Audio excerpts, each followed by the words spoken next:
Hey lawyers, are you accidentally talking over the heads of your potential clients on your website and not knowing it? My name is Chris Vanderkay. I'm the social media director at Social Firestarter. And one of the things we run into a lot is that lawyers don't realize when they're actually talking over their potential clients' heads. What I mean by that is you've gone to school, you've learned to be a lawyer, you spent many years learning all of that information. You've got it to an art now, right? You know exactly what it is that you need to do when you come into a situation. Well, that is encouraging for anybody who wants to take you on as their lawyer. But as a client, they don't understand all the things that you do. You do this every single day.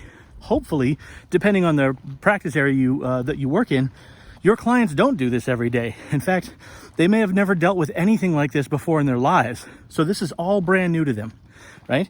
Now, in a consultation, you can usually tell when someone is getting a little out to sea. Maybe they don't understand what you're saying and you have to slow down, or you have to reword things in a certain way so they get it. Well, the problem is you don't know when that is on a website.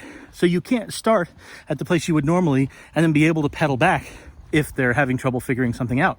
So you've got to, anytime you're writing content for your website, you always have to keep in mind, what do they know about this? Possibly nothing. And therefore, where do I have to start when I'm talking about it? And what terminology do I want to use or do I want to avoid?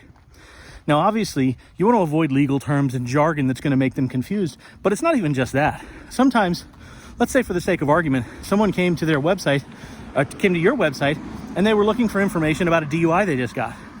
Well, when you hear the term DUI, you probably know the next 5 steps that they have to take off the top of your head. You could list them off, rote, memorization, right?